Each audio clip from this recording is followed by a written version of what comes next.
Quel avenir imaginez-vous pour le journalisme? Quelle place pour la télé, le web, le papier? Bon, le papier, c'est mort. Hein. Mais à chaque fois on dit ça, mais en fait ça n'arrive jamais quoi. C'est comme Ouais. la fin du monde, c'est comme le bug Mais, de l'an 2000. Arte, ils ont sorti un très bon documentaire là, sur la fin du papier que j'ai pas vu, donc je peux pas en parler. Mais en tout cas, je suis sûr qu'on apprend plein de trucs cette dedans. phrase, c'est typiquement en Du fait. mec qui dit Non, qu'il regarde non, Arte. c'est typiquement notre job. C'est le mec qui est un peu rencardé mais pas vraiment.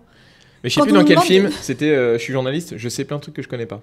C'est ça. Bah, c'est exactement ça. En fait. Non, mais on nous envoie sur des sujets tous les jours. Là, on répond pas du tout à ta question, moi je m'en rends bien compte. Genre, tu peux aller nous faire un truc sur une étude microbiologique de Suède qui dit que machin, et t'as littéralement 1 minute pour lire le titre de l'article et aller demander aux gens ce qu'ils en pensent. Et ça, c'est magique parce que tu dois expliquer aux gens l'article et toi-même, tu n'y connais rien du tout. Et donc, en fait, c'est exactement ça. C'est cette belle métaphore du documentaire que tu n'as pas vu et Oui. magique. Merci beaucoup. Merci. C'est ça. Et donc la question, oui, l'avenir. Alors, pour ce qu'on connaît, nous, l'avenir, notre avenir, j'avoue personnellement, j'y pense pas trop. On est un peu au jour le jour, hein. Moi, On est un j'y peu en pense pas flux du tout, tendu, moi. parce que déjà le mois prochain, on sait pas trop ce qu'on fait, donc on sait vaguement, mais on est un peu en flux tendu tout le temps. En fait, on attend qu'il y ait un DJI qui se casse la jambe, un titulaire, pour avoir un contrat. Non, mais on n'y pense pas trop en fait.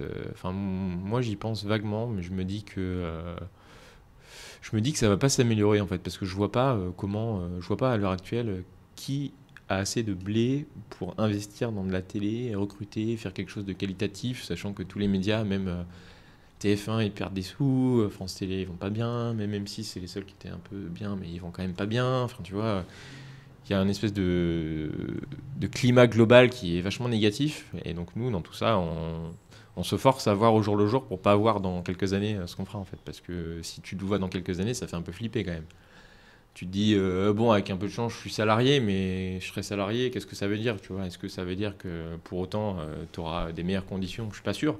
Parce que c'est vrai que quand tu es pigiste, tu as là au moins la liberté de changer, de bouger, que tu n'as pas forcément quand tu es salarié. Donc est-ce que c'est mieux ou pas? Je sais pas. Et pour ce qui est de l'avenir des médias en général, je vois pas actuellement LCI va fermer probablement. Bah, ils vont être rachetés. Voilà, à moins qu'il y ait un Qatari, tu vois, qui rachète et qui fasse. Non, mais Niel, il va les racheter. Ouais, mais il les rachète, mais bon, enfin bref. Attends, il va les racheter, il va te faire un BFM TV2, tu vas voir. Ouais. Malin, hein. Non, il faudrait un truc. Déjà que dans les meutes, c'est le bordel, alors si en plus tu rajoutes LCI. Il faudrait un mec qui soit blindé avec plein de bonnes intentions et qui fasse un HBO News, tu vois, ultra qualitatif. Bah, en fait, il faudrait rue 89 TV, quoi. Ouais. Ouais, après, peut-être c'est pas rentable. les médias presse écrite peuvent monter des télés, mais c'est vrai que le modèle économique sur le web, tu le cherches encore, quoi, parce que pour faire bosser des mecs, faire de l'investigation, etc., soit tu fais du payant et t'as 5 bonhommes qui bossent, soit tu fais faire une chaîne d'infos et Mais attends, le modèle économique, il est très simple. C'est exactement ce qui est en train de se passer avec les chaînes d'infos en continu, c'est de prendre des mecs comme nous, qui sont morts de faim parce qu'ils sortent d'école Ouais. et que voilà, et de les payer des cacahuètes et de faire de l'info en continu en permanence et que ce soit la chaîne préférée des Français pratiquement. Enfin, tous les gens que je rencontre sur le terrain me disent qu'ils sont arrête dingue de BFM parce que c'est de l'info qui colle à l'air du temps et qui est exactement ce que le public veut, c'est-à-dire t'allumes la chaîne, il y a en permanence ce truc d'urgence, t'as toujours l'impression qu'il se passe des trucs avec cette espèce de petite musique stressante genre mon Dieu, c'est les vacances, c'est les vacances, les trains sont pleins, que vont faire les enfants dans le train? Notre reporter sur place, Patrick Sauce, oui Patrick, effectivement, petit Nicolas, as-tu pris tes crayons couleur? Oui tout à fait, j'ai pris mes crayons couleur. Voilà, c'est une espèce d'énervement de l'info. Patrick verra, c'est parce que Patrick Sauce, si tu m'entends, On tu est es fan de Patrick Sauce, en tu es fait. mon idole C'est notre absolue. Voilà. Euh, On voudrait un t-shirt Patrick Sauce dédicacé. Si Patrick, tu Sauce, nous I entends, love you. envoie-nous un t-shirt dédicacé. Quand Patrick Sauce nous a suivis sur Twitter, j'ai fait une danse dans ma chambre toute seule. Petite danse du contentement. Voilà, C'était petit aparté qui sera peut-être coupé au montage. Patrick Sauce. Patrick Sauce, I love you. Pour répondre à ta question, à titre personnel, l'avenir, je le vois dans la reconversion. Parce que je pense que soit on évolue, c'est-à-dire une évolution Pokémon du pigiste vers un peu mieux, une espèce de poste semi-stable, en binôme, parce que moi je travaille littéralement toute seule toute l'année, donc c'est un calvaire. Je ne peux pas endurer ces conditions de travail. Je ne peux pas physiquement, en fait, au-delà de mentalement, je ne peux physiquement pas. D'ailleurs, je pense que la live view va me donner le cancer assez rapidement, donc ce sera réglé. Donc éventuellement, soit reconversion, soit je trouve un poste super pété, mais bon, après c'est comme gagner au loto, quoi, c'est complètement idéaliste. Et pour les médias, ben voilà, moi je pense que les médias vont être tirés vers le bas par les chaînes d'information en continu. Et on le voit avec les radios là, qui commencent à enlever des chroniques apparemment pour faire plus d'infos en continu. Ouais. Je veux dire, hier par exemple, remaniement ministériel, BFM TV a éclaté son score. Ils ont fait le plus gros chiffre de l'année. Enfin, ils ont fait leur record d'audience en fait. Pourquoi ? Parce que les gens voulaient en temps réel voir. Et en plus, le remaniement c'était à quoi ? 18h30 ? À 18h30, il y a qui ? Il y a que eux. Il y a eux et iTélé quoi. LCI c'est payant, personne ne sait sur quelle chaîne c'est. Le JT, il faut attendre 20h. Mais à 20h, soit tu bouffes, soit tu es devant Hanouna. Donc fatalement. Le problème, c'est que tout va tellement vite aujourd'hui que c'est encore plus compliqué de prendre du recul sur ce que tu fais. C'est vrai que c'est un peu la course, à la rapidité, quoi. Maintenant, mais toutes les chaînes, hein, pas forcément les chaînes d'infos en continu. Hein. Moi, je bosse pour des chaînes aussi nationales, des JT classiques. Et ben, faut sortir le 13h, même si t'as rien, il faut sortir un dossier à 13h parce qu'il faut donner l'info, quoi. Donc c'est pareil, c'est un peu la course. Et je crois que c'est ça un peu qui moi me fait être pessimiste. Cette vitesse-là, je me dis qu'un jour, soit il va y avoir une énorme boulette qui va faire réfléchir tout le monde, un gros craquage ou quelque chose de grave qui vraiment fera changer les choses. Parce qu'après, c'est vrai qu'il y a aussi un retour de certains médias au slow journalisme, mais ça reste encore un peu confidentiel. J'en connais des amis qui ont monté un site comme ça, là, c'est Sana en Tunisie, qui a monté un site de slow journalisme qui est vachement bien. Mais pareil, le modèle économique pour financer ça, financer tu vois, Mediapart, c'est super. Tout le monde dit c'est super Mediapart, sauf que c'est sûr qu'il faut payer un mec pendant un mois pour qu'il sorte un papier, peut-être, qui va être super. Ouais, voilà, mais après, c'est eux qui sortent les. Enfin, pour moi, le journalisme aujourd'hui, il n'en a de journalisme que le nom, quoi. C'est très peu.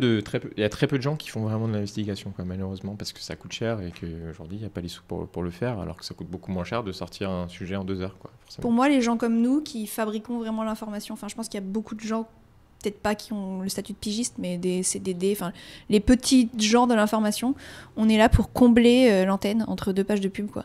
Et les vrais sujets, c'est les mecs comme Mediapart ou 89 qui les sortent, où vraiment, il faut aller faire des grosses investigations sur envoyé spécial, des trucs comme ça. Ouais. Mais honnêtement, tu prends un JT, déjà, les 3/4 des sujets, c'est des micro-trottoirs. Qu'est-ce qu'on en a à foutre de ce que les gens pensent de...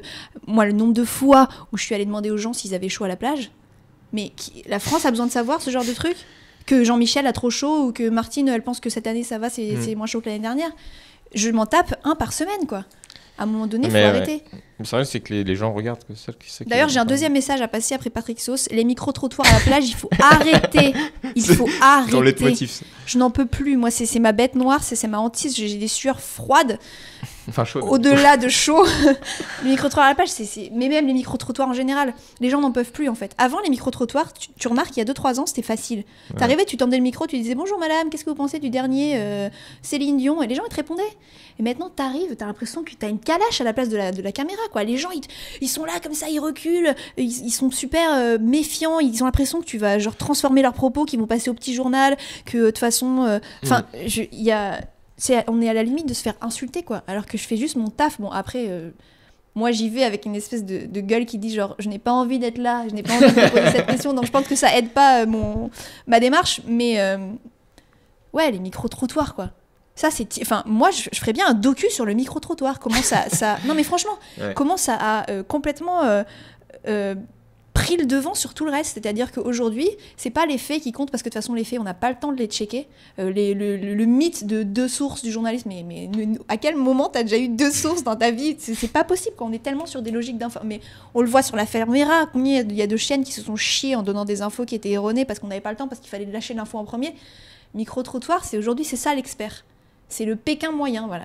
Alors, sur tout et n'importe quoi, mais des fois, on leur pose des questions aux gens, mais tu pleures, hein. Pleure. Ça prend plus de temps de leur expliquer la question qu'on veut leur poser, qui sort d'une étude, faut limite leur montrer l'article et tout. Et oui. Et en plus, on a 2 heures pour le faire, le temps de se garer, d'envoyer les images, de machin.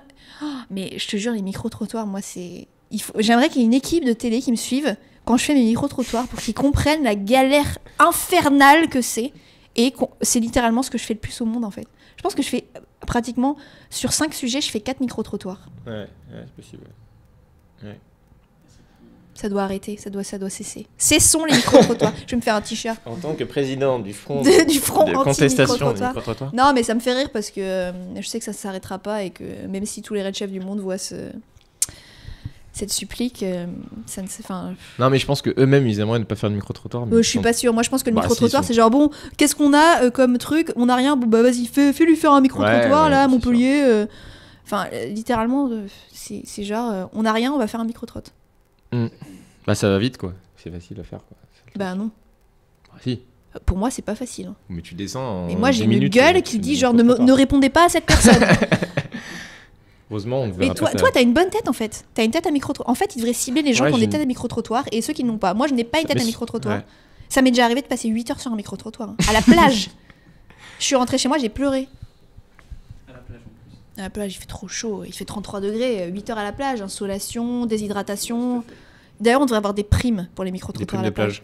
plage. Parce que les gens pensent que c'est facile la plage. Mais c'est pas facile du tout. Non, mais en plus, tu t'en fous plein les godasses. Et le pire, c'est que t'es habillé de manière à ce que tu puisses, À ce que tu puisses faire un homme potentiellement politique faire à un tout homme moment. politique l'après-midi. Donc t'es en jean, basket, t-shirt, petit haut un peu genre bonjour monsieur. James Bond.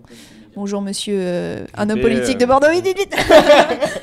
Voilà, et donc c'est pas possible. Moi, un micro-trotte à la plage en débardeur, il y a pas de souci, mais la plupart du temps, je suis sapée, genre je vais interviewer le président l'après-midi, tu vois, donc Tu devrais y aller topless, t'auras plus de réponses peut-être, du coup. Ça se tente. Ouais. peut-être. Hmm. Bah, je me prends des ballons dans le cul et tout, les mecs, ils me... Tu biperas hein, le nom de la commune. Hein. On est sur des mobiles. Ou le klaxon du Tour de France, tu connais ça. Ah, le pire, c'est les micro-trottoirs. Tu sais, je me prends des bouteilles d'eau dans la gueule quand j'y vais. Les gens sont vénères en fait, contre les médias. J'ai l'impression. Ouais. On se fait souvent insulter. Je sais pas ce que diront nos confrères, mais les gens sont pas sympas souvent. Enfin, moins sympa qu'avant. Moins sympas. En fait, soit ils sont très sympas, soit ils sont pas sympas du tout. Il y a peu de gens qui ont pas d'avis en fait sur les médias. En fait, ce que je pense, j'ai une théorie là-dessus, c'est que avant, passer à la télé, c'était une espèce d'accomplissement personnel, tu vois, genre mon fils est passé à la télé, enfin t'étais interviewé par France 3, genre Ouais. mon fils il est passé à la télé, t'en parlais pendant 3 semaines dans le village. C'est ça. Maintenant, qui n'est pas passé à la télé? C'est ça le truc, c'est genre moi je suis jamais passé à la Puis il y a télé. tellement de merde à la télé. que- Mais il y a tellement de chaînes, il y a tellement de micro-trottoirs finalement, et il y a tellement de moments où on va demander, où on filme les gens, où on leur demande leur avis, etc., que les gens sont tous passés au moins une fois à la télé, quoi. Donc ils ont plus envie, parce qu'ils savent comment c'est, et ils savent que sur 22 minutes d'interview, tu vas leur regarder 5 secondes, enfin, ils sont plus dupes en fait. Et du coup, toi-même, tu ne peux plus travailler dans de bonnes conditions parce que ils ont décortiqué, ils ont On analysé. est obligé de trouver des gens naïfs, hein, c'est de plus en plus rare. C'est ça qui est plus- Ou de les piéger. les piéger. Bah moi j'en suis là. Hein. C'est Tu moche. sais ce que je fais des fois même? Je me mets à genoux. Non, je rigote pas. Hein. J'ai voulu dire rigole et déconne pas en même temps, je rigote pas. Je me mets à genoux. Ouais, ça m'est déjà arrivé de me mettre à genoux. Plusieurs fois même. Tu sais que les gens vont t'envoyer des dons là, en t'écoutant. Ils vont t'envoyer des chèques. Pigiste au thon. Voilà, mais sinon ça va. Si votre gosse vient vous voir pour vous dire qu'il veut être journaliste, que répondez-vous à cela? Bonne question. Ben moi j'ai un cancer des ovaires, je pense, avec l'utilisation de la 3G Avec la 3G. et de la live view. Donc Alors si tu adoptes, que fais-tu? si j'adopte... Vas-y toi. Je pense qu'il ne faut pas brider un enfant. Pour autant, alors déjà, je lui conseillerais de faire autant que possible les écoles vraiment du top pour essayer de s'insérer plus facilement dans le monde du travail. Et ensuite, je lui dirais de faire du sport, c'est important, pour qu'il soit physiquement apte. Le 300 mètres porter, et une caméra caméra. épaule. Voilà, donc ça je lui dirais ça. Et après, je lui dirais...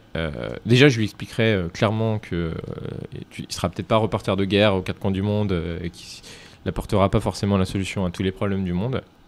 Mais après, je pense que je lui déconseillerais pas. Mais bon, de toute façon, si c'est forcément mes enfants, ils me verront galérer. Donc je pense que de eux-mêmes, ils se diront je vais pas faire comme papa, quoi. Je pense s'ils sont pas C'est trop exactement cons. ce que j'allais dire. Non seulement Ouais. ils me verront galérer, mais en plus ils me verront littéralement pester en Oui. permanence sur ce métier de merde. Donc du coup, je pense que de eux-mêmes, ils vont pas le faire. Mais après, je suis tout à fait d'accord sur l'idée de il ne faut pas brider un enfant, il faut le laisser faire absolument ce qu'il veut. Et... Ouais, puis franchement, il y a pire aussi. Enfin, voilà, c'est pire. Non, mais bien sûr, c'est un métier magnifique. Bah, il peut me dire j'ai envie d'être attaché de presse, quoi. Là, je veux dire, là non. Non, là non. Là, non, clairement, non. on peut C'est pas- pas on peut possible. On peut pas dialoguer. Quoi. Euh, Non, mais d'ailleurs, à ce propos, parce que ma copine est en école de journalisme, Et donc là, je suis déjà miné le moral pour les 10 prochaines années. Donc elle prévoit déjà de faire de la restauration. Elle est déjà en spécialisation reconversion Voilà, en fait. elle pense déjà à sa reconversion du coup. Elle pense monter un Tumblr d'ailleurs, copine de l'extrême, qui est en cours là. C'est vrai? Ouais, c'est vrai. Mais Ouais. t'es sérieux? C'est vrai. Parce qu'elle aussi, du coup, subit, magique. à contrario, il est 22h, mais il faut que je me casse. Attends, mais faut que je dise à ma mère de faire mère de l'extrême alors. Genre, la mère de l'extrême, en fait. Voilà. Ouais, c'est pas con. On pouvait monter tout un réseau de Ouais. l'extrême. En fait. Voilà. La pieuvre. Et non, mais les enfants, on va attendre un peu, quoi. Déjà, si t'es pigiste et que t'as un enfant, en fait, je te tire Bravo. une rafale de Kalash dans le pied, en fait. Non, mais tu mérites une médaille. C'est impossible, concrètement. Bah, faut que ton mari. Ou alors soit- tu l'emmènes dans le sac à dos, il prend la live view, donc il meurt. Non, mais il faut que ton mari ou enfin ta copine, ta femme soit. Ne fasse rien, en fait. Oui, soit femme au foyer. C'est ça. Mais faut être riche, non pas pigiste, donc ça marche pas, du coup. Ouais. Ben moi, comme Fred, je lui conseillerais vraiment de faire des grandes écoles parce qu'en général, je vais pas dire que c'est plus facile pour eux, mais c'est vrai qu'ils ont tendance à rentrer direct dans des grands médias s'ils sont bons, Ouais. à être un petit peu. Enfin, il y a des réseaux plus intéressants. C'est vrai que nous, on a pas mal galéré pour avoir des stages, pour avoir des. On s'en est relativement bien sorti d'ailleurs, comparé à nos. Ah non, mais nous, nos on est collègues, au top, d'école. hein. On est la crème, le petit cacao saupoudré sur la crème du café. C'est vrai, on a fait Donc, la fierté de notre école, alors que. D'ailleurs, on est intervenant dans l'école. Des fois, Oui. on va dire aux gens que faut faire gaffe. Ouais, on c'est va leur pas- apprendre c'est- comment faire. c'est pas- Non, mais ce qui est très drôle, d'ailleurs, en parlant de ça, c'est que quand à l'époque, on est rentré en école de journalisme et que déjà les vieux journalistes aigris nous disaient genre vous allez bouffer des pâtes pendant 10 ans, On leur vous disait, ah, allez c'est en ça. chier. Ouais. Ils disaient, ouais, mais pas nous. Tu vois, t'as cette espèce d'idée genre c'est pour les autres, c'est merde, pas Ouais. pour nous. Et en fait, si. Moi, je suis CNN international. Moi, je vais y arriver, mais finger Moi, in je the serai au nose, monde, parce que mon je serai pote. au top. Je serai à Canal. Et donc du coup, ce qui est très drôle, c'est que c'était des gens pour nous qui étaient à moitié placardisés, à moitié en retraite, etc. Et nous, quand on y va, on est jeunes, on est en gros ce qui les attend. On est la prochaine étape pour eux. Et on arrive avec des espèces de cernes. Enfin, moi, je suis super cynique et désabusée, donc du coup, je leur donne une espèce d'image de genre... Enfin, je suis pas encore sous l'exomile, mais à moitié, tu vois. Et ils sont là, putain, ça fait 2 semaines qu'ils sont journalistes, enfin en école de journalisme, putain, merde, tu vois. Et du coup, c'est pas très cool de notre part, en fait, mais d'un autre côté, c'est Ouais, la mais ça vérité. les aide. Et finalement, est-ce que c'est pas ça le vrai journalisme? Faut les briser dès le début. Comme ça, il y aura que les vrais qui Voilà. sortiront du panier. C'est ça. C'est un écrémage par le bas. Non, mais de toute façon, il faut un certain mental quand même pour faire ça. Maman, si tu vois ce message, je me trouve actuellement dans une cave. Merci pour cette belle interview. Monsieur S. Je tiens à dire que c'était notre première interview du monde Sûrement dans la le monde. dernière, hein, avant notre licenciement. Probablement. Enfin, on peut pas parce que de toute façon, on n'est pas sous contrat. Je suis ravie de l'avoir fait dans ces conditions, je trouve ça super. C'est finalement à l'image de notre Tumblr. Et puis en plus, on voit pas du tout qu'on est à Montélimar. Donc ça, c'est complètement bien.